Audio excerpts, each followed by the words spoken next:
ओम शांति। ईश्वरीय सेवा।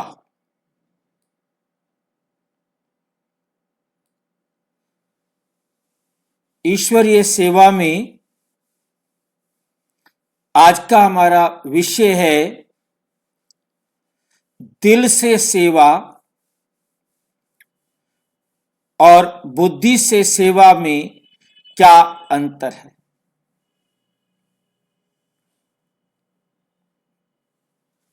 एक हम सेवा करते हैं दिल से और एक सेवा करते हैं बुद्धि से। इन दोनों में क्या अंतर होगा, कौन सी सेवा अच्छी होगी,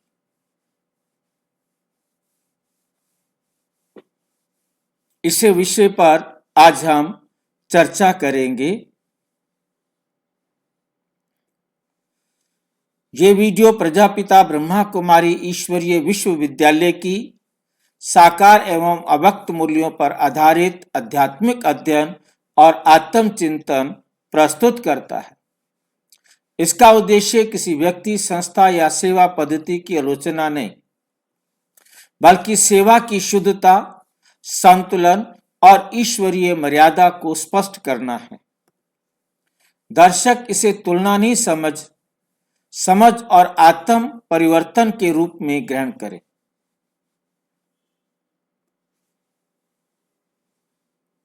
विषय है दिल से सेवा और बुद्धि से सेवा में क्या अंतर है। सच्ची सेवा कौन सी है? हाँ जी, स्क्रीन को ठीक कर लीजिए भाई जी।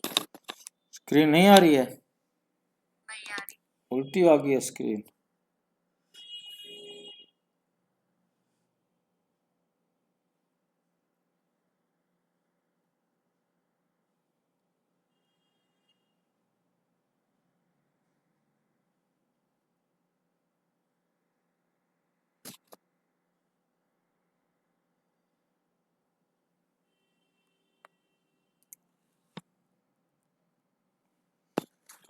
हाँ, आगे आ गई। दिल से सेवा और बुद्धि से सेवा में क्या अंतर है?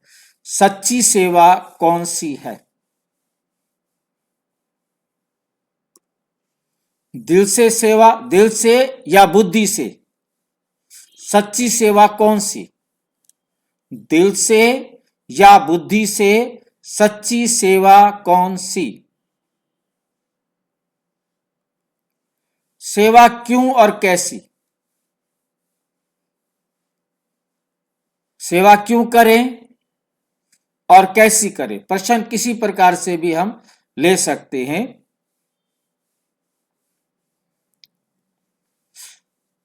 हर आध्यात्मिक मार्ग पर एक शब्द समान है। जितने भी धर्म हैं, जितने भी आध्यात्मिक संस्थाएं हैं, सब में सेवा को विशेष महत्व दिया जाता है। सब सेवा का अपना पार्ट बजाते हैं, सेवा पर जोर भी देते हैं। सेवा करो, कार सेवा करो, कैसी सेवा करो। तो आज हम इस सेवा विषय पर चर्चा कर रहे हैं कि सेवा कैसे करें, क्या करें, कौन सी सेवा अच्छी है। पर प्रश्न ये है, क्या हर सेवा समान फल देती है? सबसे पहली बात ये सोचनी है कि जितनी भी सेवा के तरीके हैं, सेवाएं हैं, क्या सभी सेवाओं से समान फल मिलता है? क्या कहेंगे? सभी सेवाओं से समान फल मिलता है? नहीं मिलता भाई जी, नहीं मिलता। नहीं मिलता है, क्योंकि हर प्रकार की सेवा अलग अलग है, तो उससे मिलने वाला फल भी अलग अलग है। क्या भाव से की गई सेवा और बुद्धि से की गई सेवा एक सी होती है? अलग अलग होती है भाई जी, अलग अलग होती है एक भाई जी। भावना से करते हैं, एक बुद्धि से करते हैं। बुद्धि का मतलब आपने समझना है तर्क। बुद्धि का मतलब है तर्क। तर्क की सेवा एक भावना से सेवा। की गई सेवा एक सी होती है। कई बार हम कहते हैं मैं दिल से सेवा करता हूं, मैं दिल से सेवा करता हूं, मैं बुद्धि से योजना बनाकर सेवा करता हूं। कहने का तरीका है, हर एक का शब्दों का अंतर देखते जाइए। मैं दिल से सेवा करता हूं, मैं बुद्धि से पहले योजना बनाकर सेवा करता हूं। पहले सोचता हूं, योजना बनाता हूं, फिर सेवा करता हूं। तो सही सेवा कौन सी है?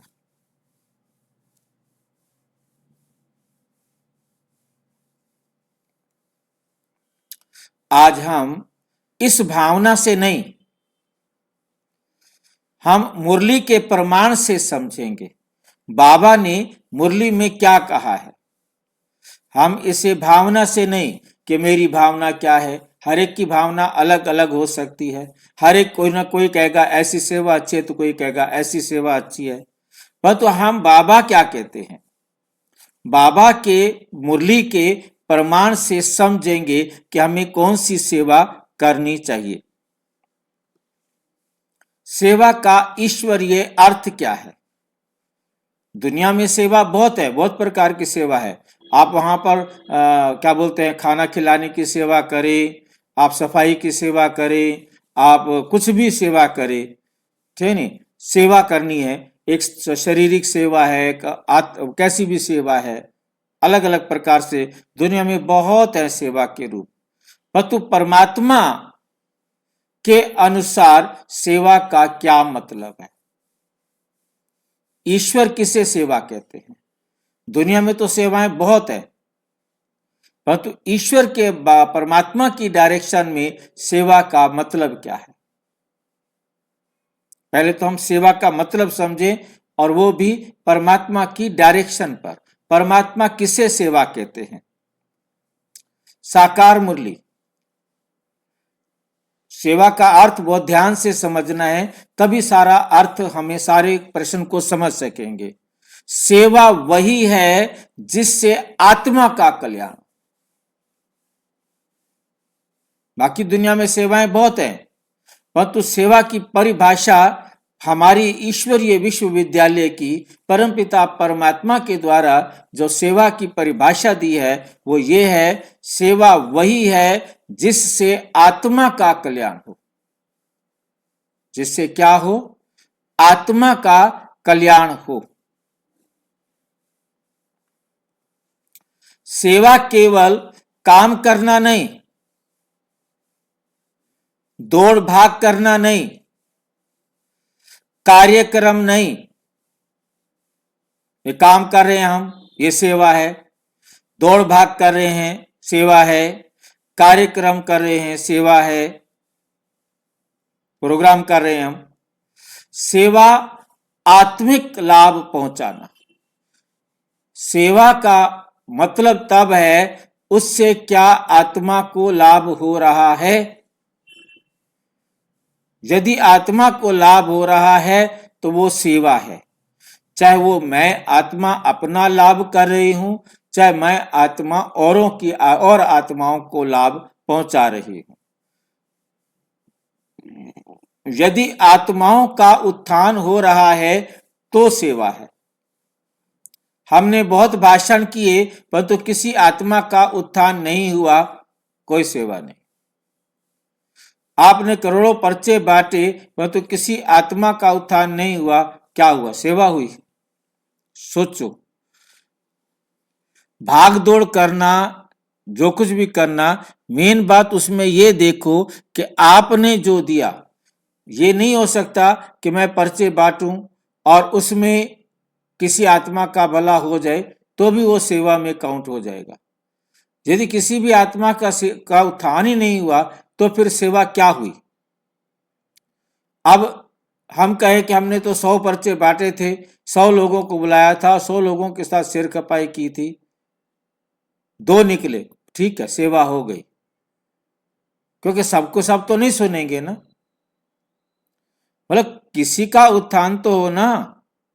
सेवा का मतलब है आत्मिक लाभ पहुंचना, औरों को नहीं पहुंचा। क्या आपको खुशी मिली? यदि आप आत्मा भी संतुष्ट हैं कि मैं ये करके संतुष्ट हूं, तो भी सेवा हो गई, क्योंकि आपको तसल्ली है, आपका उत्थान हुआ, आपको संतुष्टता हुई, तो भी सेवा हो जाएगी। और ध्यान से समझना है, मेरे सहित किसी भी आत्मा का उत्थान हुआ मेरे कुछ भी करने से, वो सेवा है। मैंने बहुत कुछ किया, ना मेरी आत्मा, मुझ आत्मा का उत्थान हुआ, ना किसी और आत्मा का उत्थान हुआ, उसे सेवा नहीं कहेंगे।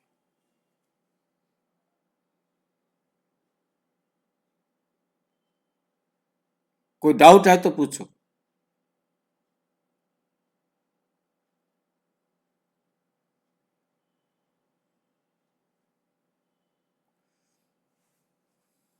जॉब नहीं है। उदाहरण, डॉक्टर की सेवा, दवा सही, मात्रा सही, समय सही, तभी लाभ, तो ये डॉक्टर की सेवा हो गई। अब इसमें से कोई भी एक गलती हो जाए तो वो डॉक्टर की सेवा नहीं होगी। आपने तीनों, दवा सही, मात्रा सही, समय सही, परंतु लाभ नहीं हुआ, सेवा हुई? आपने की, आप संतुष्ट होंगे, और तो आपको भी दुख होगा कि वो तो बचा ही नहीं। दवा सही नहीं थी, या मात्रा सही नहीं थी, या समय सही नहीं था, जिसके कारण वो हो गया,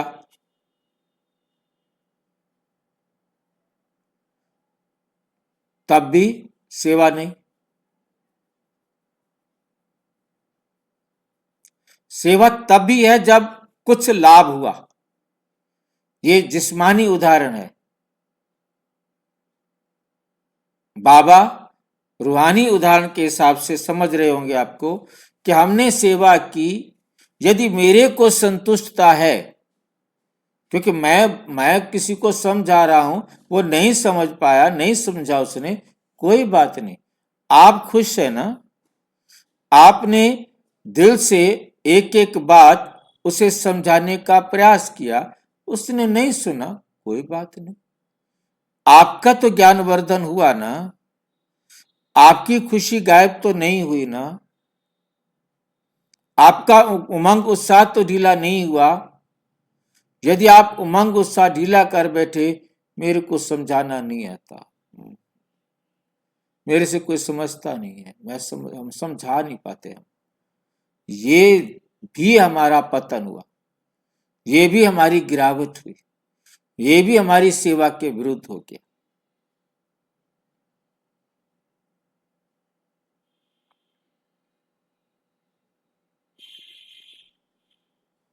दिल से सेवा क्या होती है? साकार मूल्य। दिल से किया हुआ कर्म आत्मा को छूता है। क्यों छूता है? क्योंकि दिल का मतलब है मन, बुद्धि और संस्कार। आपने पूरे दिल से तीनों को एकाग्र करके तीनों से सेवा की, तो वो उस आत्मा के दिल को छुएगा।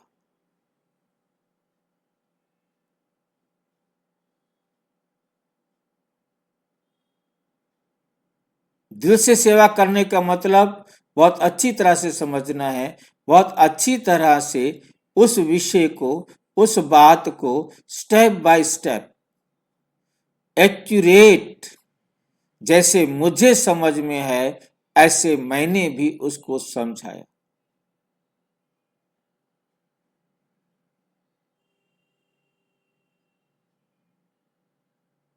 दिल से किया हुआ कर्म आत्मा को छूता है।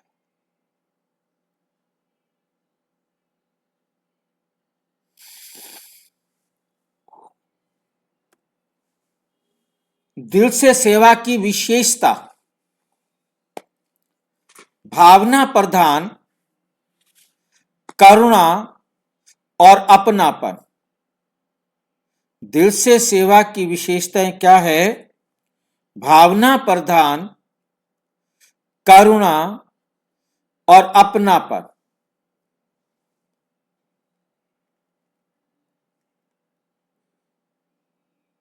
सबको अपना समझेंगे, सभी आत्माएं मेरे बाप के बच्चे हैं, हम सब एक ही लक्ष्य के हैं, हम सबका लक्ष्य एक ही, घर एक ही, और मेरे को खुशी तब है जब इनको खुशी मिले। जब इस प्रकार से हम सेवा करेंगे, इसे कहते हैं दिल से सेवा करना।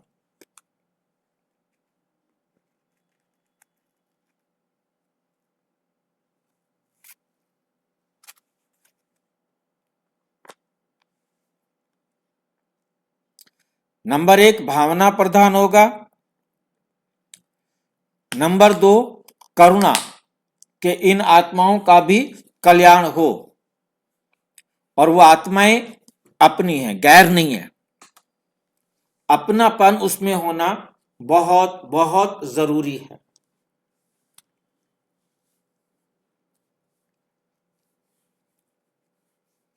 त्याग का भाव,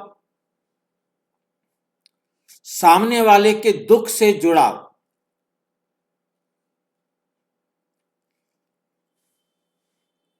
उसके जीवन में जो दुख आया है, उसको अपना दुख समझते हुए समझाना कि ये दुख मेरे ऊपर होता तो मैं इससे कैसे बाहर निकलता। इस प्रकार से अनुभव सहित उनको समझाना। त्याग का भाव का मतलब है अपना समय, अपना संकल्प, अपनी वाचा, अपने कर्मणा, उन सबको उस सेवा में लगा देना, जिसको कहते हैं मनसा वाचा कर्मणा। तीनों प्रकार से सेवा करनी है, ये त्याग होता है।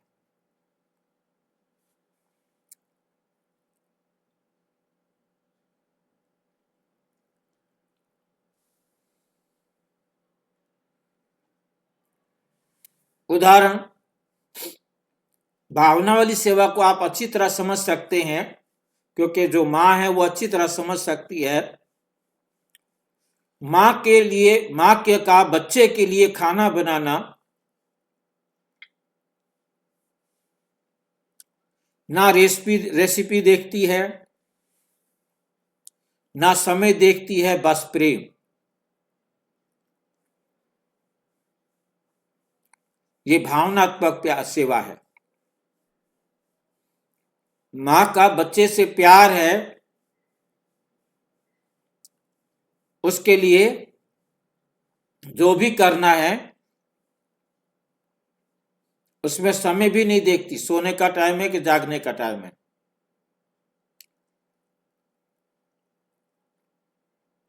बस प्रेम। ऐसी सेवा आत्मा को सुकून देती है, संबंध गहरे बनाती है।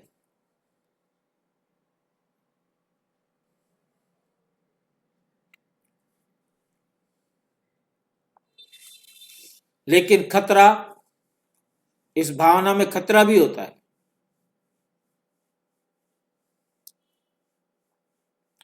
भावुकता, अब भावुक हो गए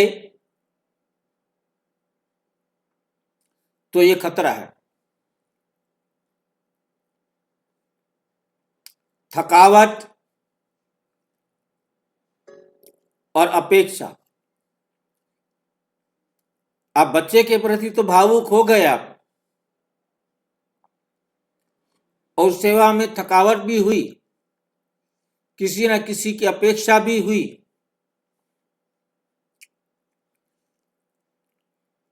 क्योंकि इसमें भावुकता, थकावट, अपेक्षा, ये खतरा है। मेरी सेवा को समझा नहीं, मैंने इतनी सेवा की, मेरी सेवा को समझा नहीं, दुख। जब बच्चे वही बड़े हो जाते हैं तो उनको, उनके द्वारा जब पता लगता है, बच्चे पेरेंट्स को इग्नोर करते हैं, मेरी सेवा को समझा नहीं, मैंने इतनी सेवा की, उसका रिजल्ट ये मिला, उसका दुख भी होता है। फिर बुद्धि से सेवा क्या होती है?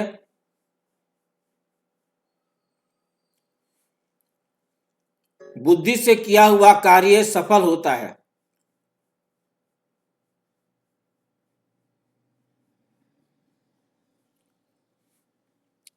बुद्धि से सेवा की विशेषताएं, योजना,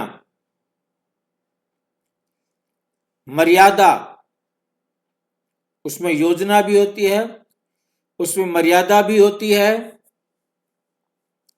समय और साधनों का संतुलन होता है। फिर दूरदृष्टि, फिर क्या होती है? दूरदृष्टि, बहुत दूर की बात सोच करके कैसे सेवा करनी है, क्या करना है, पूरी प्लानिंग करना, उसे कहते हैं बुद्धि की सेवा।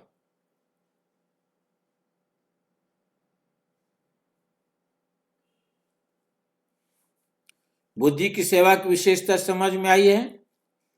योजना बनाना, मर्यादा पर चलना, मर्यादा को ध्यान में रखना, समय और साधनों का बैलेंस करना कि कब कब किस किस समय कौन कौन से साधन को यूज करना है, संतुलन बनाना है उसका, और दूरदृष्टि, दूर की सोच करके। उदाहरण, जैसे इंजीनियर पुल बनाता है, भावना नहीं, उसमें कोई भावना नहीं है, बस मुझे पुल बनाना है। पुल बनाने के लिए गणना, भी कितना बड़ा पुल बनाना है, उसका माप, उसमें क्या क्या कैसा रखा जाए ताकि वो सुरक्षित बने, सुरक्षा का भी ध्यान रखना है। और उसके बाद ऐसी सेवा टिकाऊ होती है जिसमें सारी बातों को पहले सोच लिया जाता है, उसमें क्या क्या थ्रेट्स आएंगे, क्या क्या दिक्कतें आएंगी, वो दिक्कतें, सारी समस्याओं का अच्छी तरह प्लानिंग करके उस सेवा को किया जाता है। वो टिकाऊ होती है, व्यवस्थित होती है, बड़े स्तर पर प्रभाव डालती है, बड़े स्तर पर प्रभाव डालती है। लेकिन खतरा, इसका भी खतरा होता है, रूखापन, इसमें भावना नहीं है, इसमें भावना नहीं है। जैसे भक्ति में भावना होती है, हम ज्ञान में क्या हो जाते हैं? रूखे हो जाते हैं। जिसको आप रूखे वाला रूप देखेंगे, भगवान माफ नहीं करता, भगवान हमारी बात नहीं सुनता, भगवान हमारे ऊपर कृपा नहीं करता, क्योंकि नियम पर चलता है, उसे किसी प्रकार की भावना नहीं है। भावना है परंतु शुभ भावना है, शुभ भावना में जरा भी लचीलापन नहीं है, इसलिए इसको रूखा लगता है। परंतु दुनिया में अहंकार आ जाता है, परमात्मा को अहंकार नहीं आता, परंतु दुनिया में अहंकार आ जाता है। फिर दिल का जुड़ाव कम हो जाता है, अहंकार आ जाता है, प्लानिंग किया, ये किया, वो किया है, तो दिल का जुड़ाव कम हो जाता है और अहंकार आ जाता है। ये आ जाता है मैं सही हूं, मैं जो कुछ करता हूं बहुत अच्छा करता हूं, वेल प्लानिंग करके करता हूं, गलती नहीं हो सकती है। मैं सही हूं का भाव आ जाता है, जो अहंकार है। मुरली क्या सिखाती है? मुरली हमें क्या सिखाती है? हमने दोनों को देखा, भाव वाली सेवा को भी देखा, दिल वाली सेवा को भी देखा और बुद्धि वाली सेवा को भी देखा। अब दोनों को हमने सोचा समझा। अब मुरली के आधार पर जानना है कि मुरली क्या सिखाती है, दिल वाली सेवा सिखाती है या बुद्धि वाली सेवा सिखाती है।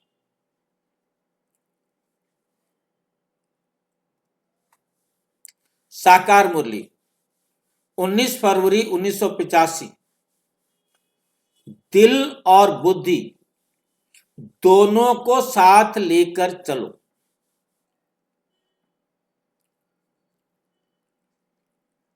साकार मुरली में क्या कहते हैं बाबा? 19 फरवरी 1985 की है साकार मुरली।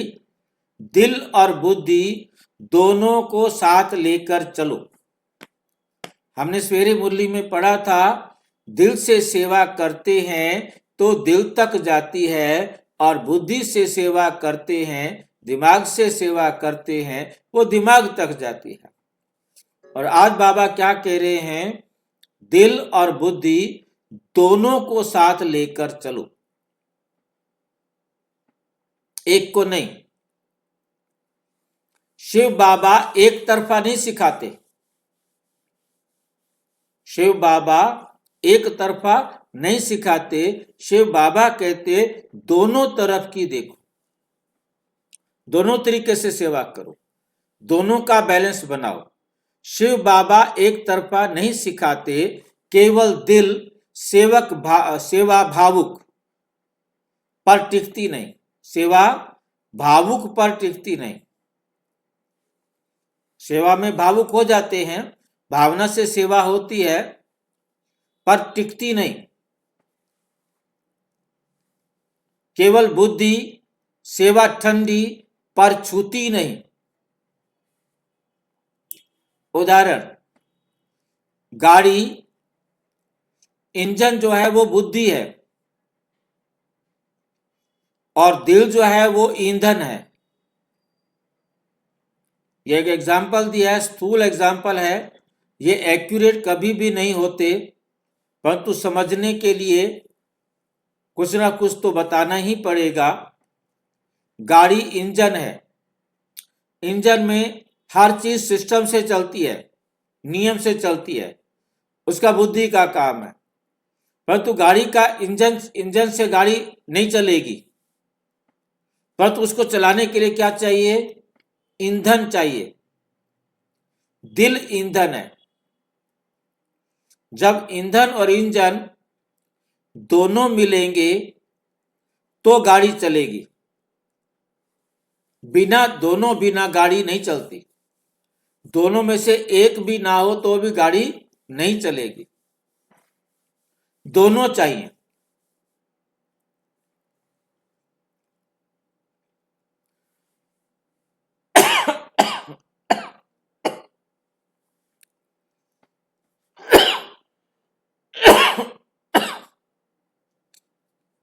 सेवा में अपेक्षा कैसे बंधन बनती है? सेवा में अपेक्षा कैसे बंधन बनती है? साकार मुरली 9 मार्च 1981। अपेक्षा से किया हुआ कर्म बंधन बन जाता है। अपेक्षा से किया हुआ कर्म बंधन बन जाता है। कोई भी काम अपेक्षा से किया जाए, अपेक्षा किसे कहते हैं? कौन बता सकता है? किसको समझ में आता है अपेक्षा? कोई समझाए मुझे। किसी से उम्मीद रखना भाई जी। उम्मीद रखना। और यदि हमने अपेक्षा से किया हुआ कर्म बंधन बन जाता है। हमने कोई भी काम किया, उसमें कोई भी प्राप्ति की इच्छा रखी है तो बंधन बन जाएगा। प्राप्ति की इच्छा हमें उसमें बांध देगी। हमने कोई प्राप्ति की इच्छा नहीं रखनी, हमने सिर्फ सेवा करनी है। उसका रिटर्न मुझको क्या चाहिए? नहीं चाहिए, मुझे कुछ नहीं चाहिए।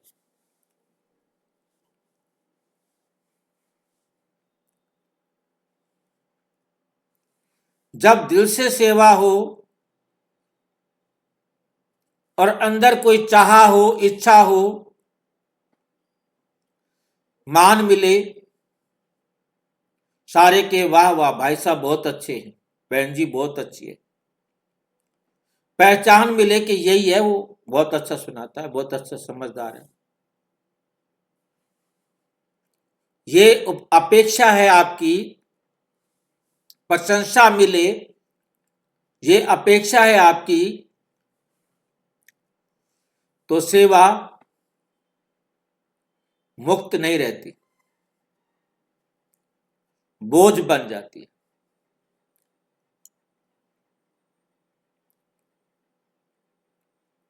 तो सेवा क्या बन जाती है? बोझ। क्योंकि नाम मान शान के लिए सेवा करेंगे और नाम मान शान सेवा में से कुछ भी कम अधिक हुआ तो आप भारी हो जाएंगे, आपके ऊपर प्रभाव पड़ जाएगा उसका। किसी ने मेरी मान शान कुछ नहीं किया, किसी को अच्छा ही नहीं लगा, मतलब आपको प्रशंसा नहीं मिली, आपका मान नहीं हुआ, आपका नाम नहीं लिया गया इतनी सेवा करने के बाद, तो आप दुखी होंगे। दुखी हुए तो बंधन है, वो बोझ है वो। उदाहरण, बीज बोकर किसान रोज मिट्टी खोद खोद कर देखे फूटा कि नहीं फूटा, फिर उसे दबा दे, फिर अगले दिन फिर उसको खोल के देखे फूटा कि नहीं फूटा, वो नहीं फूटेगा, वो खराब हो जाएगा, बीज नष्ट हो जाएगा।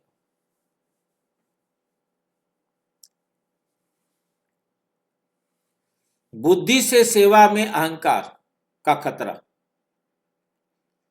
और जो बुद्धि से सेवा करने वाले होते हैं उनको अहंकार का खतरा होता है। मैं बड़ा सियाना, मैं बड़े अच्छे अच्छे पॉइंट्स ढूंढ के लाता हूं, मैं बहुत अच्छे तरीके से समझाता हूं, डूबेगा।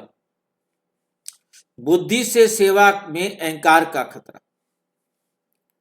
साकार मुरली 14 अगस्त 1986, अहंकार आया तो सेवा समाप्त, की कराई सेवा सारी खत्म।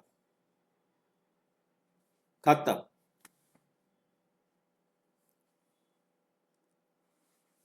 जब बुद्धि कहे मेरी योजना सर्वोत्तम है, मेरे बिना सेवा नहीं चल सकती, हो गई ओम शांति।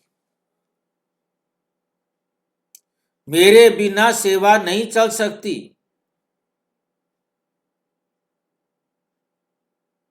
तो क्या हो जाएगी? अहंकार आ गया, सारी की कराई सेवा बेड़ा गर्क हो गया। अब ऐसी ऐसी बातें बतानी चाहिए बाबा को क्या?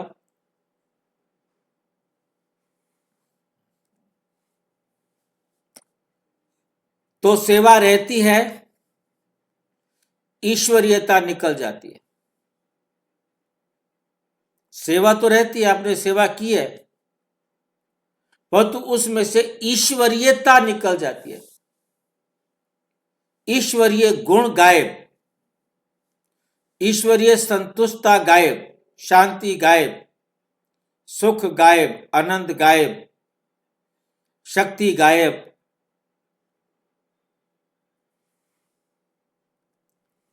उदाहरण, साफ कांच पर धूल, कांच वही, पारदर्शिता कम। सच्ची सेवा का सूत्र क्या है? निर्मल भाव, और स्पष्ट बुद्धि। भाव निर्मल हो, उसमें कोई मैल ना हो, बुद्धि स्पष्ट हो, तब समझो सच्ची सेवा। निर्मल भाव से, स्पष्ट बुद्धि से सेवा की जाए तो सच्ची सेवा है। तो इसको बाबा कैसे कहते हैं? साकार मुरली है 5 जनवरी 1984। कर्म करते हुए न्यारा बनो। जो जितना न्यारा होगा, कर्म से न्यारा, कर्म करते हुए कर्म फल की कोई भी इच्छा नहीं हो, इसको कहते हैं न्यारा बनो। मैं निमित्त कर्म कर रहा हूं, बस। बाबा ने हुक्म कराया, हुक्म किया, मैंने बाबा की डायरेक्शन पर काम कर दिया। ओम शांति। बस मेरा काम हो गया। मुझे बाबा की श्रीमत पर चलना है, बस।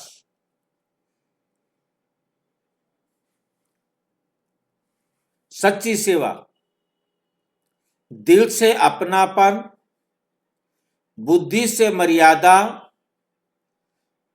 आत्म अभिमान में स्थिरता। सच्ची सेवा कौन सी है?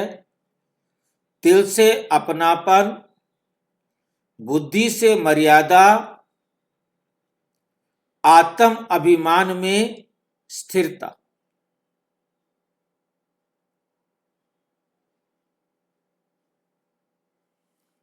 उदाहरण, श्रेष्ठ शिक्षक, बच्चों से प्रेम, लेकिन नियम भी स्पष्ट। ये लाइन किसको समझ में आई है? जरा समझाए मुझे। श्रेष्ठ शिक्षक, बच्चों से प्रेम, लेकिन नियम भी स्पष्ट। कौन बताएगा?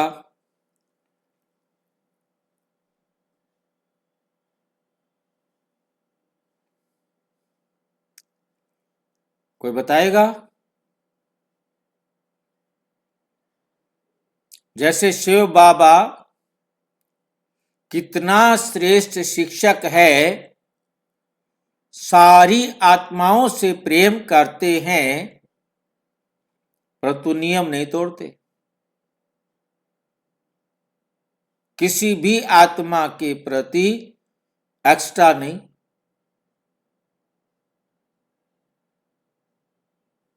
न्यारे और प्यारे, नियम में न्यारे और वैसे सब बच्चों से प्यारे।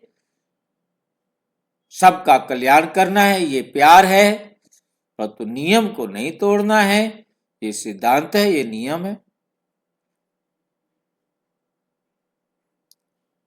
जिसको दूसरी भाषा है love and law, balance of love and law.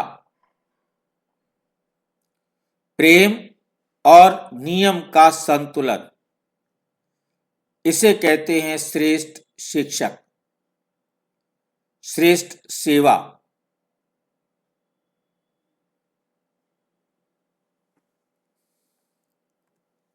संगम युग में सेवा का विशेष महत्व। साकार मुरली 10 फरवरी 1990। अभी हर सेवा भविष्य का भाग्य बना रही है। अभी हर सेवा भविष्य का भाग्य बना रही है। हर सेवा।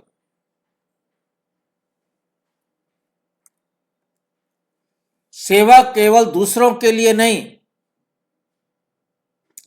मेरे सहित सबकी सेवा स्वयं का भाग्य निर्माण, मेरा भी भाग्य का निर्माण हो और सबका भाग्य का निर्माण हो। सेवा केवल दूसरों के लिए नहीं, सेवा स्वयं का भाग्य निर्माण। दिल शुद्ध, दिल शुद्ध का मतलब क्या है? राज्य अधिकार। कौन सा राज्य?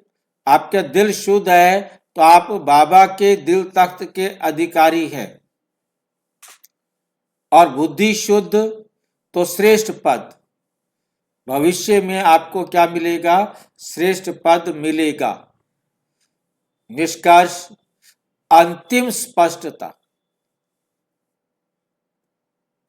केवल दिल से सेवा, भावुक लेकिन अस्थिर।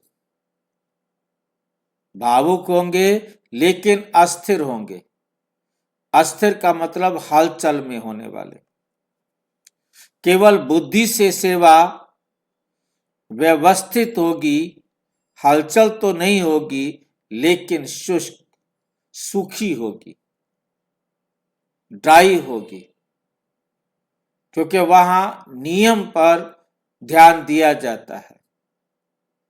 भावना में थोड़ा सा लचीलापन, हलचल होती है। दिल प्लस बुद्धि इज इक्वल टू ईश्वरीय सेवा। दिल और बुद्धि दोनों को जोड़ दो तो वो बन जाती है ईश्वरीय सेवा। साकार मुरली 25 दिसंबर 1982। बच्चे, सेवा ऐसी करो जो स्वयं को भी हल्का करे और दूसरों को। स्वयं का भी कल्याण हो और दूसरों का भी।